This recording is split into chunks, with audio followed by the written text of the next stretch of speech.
అందరికీ నమస్కారం.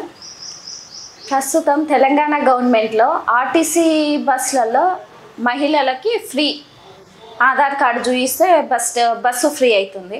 మరి డిజేబుల్డ్కి ఎందుకు ఇవ్వరు? డిజేబుల్డ్ వాళ్ళకి ఆల్రెడీ సబ్సిడీ మీద సగం టికెట్ కొనేదే ఉంది. అలాంటిది సగం టికెట్కే ఎందుకు ఇవ్వడం లేదు?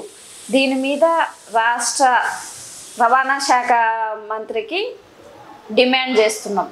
వికలాంగులైన పురుషులకి ఎందుకు ఫ్రీ బస్సు ఇవ్వడం లేదు? ఇప్పుడు వీళ్ళకి ఎక్కువ ఖర్చు కూడా కాదు, దానివల్ల ఆల్రెడీ సబ్సిడీ మీద సగం టికెటే ఇస్తున్నాం కదా, అదే ఇవ్వచ్చు. ప్లస్ డిజేబుల్డ్ అసలు ఆర్టీసీ బస్సులలో ఎక్కే పరిస్థితే లేదు. ఇప్పుడు అదే ప్రైవేటుగా పోవాలనుకుంటే రియల్గా ఫైనాన్షియల్గా ప్రాబ్లం ఉండే కదా ఆర్టీసీలో ఎక్కుతాము, అలాంటిది ఆర్టీసీలో ఎక్కే పరిస్థితే లేకుండా ఉంది. కాబట్టి డిజేబుల్డ్ వాళ్ళకి లగ్జరీ బస్సులలో కూడా బస్ పాస్లు ఫ్రీగా ఇవ్వాలని కోరుచున్నాం.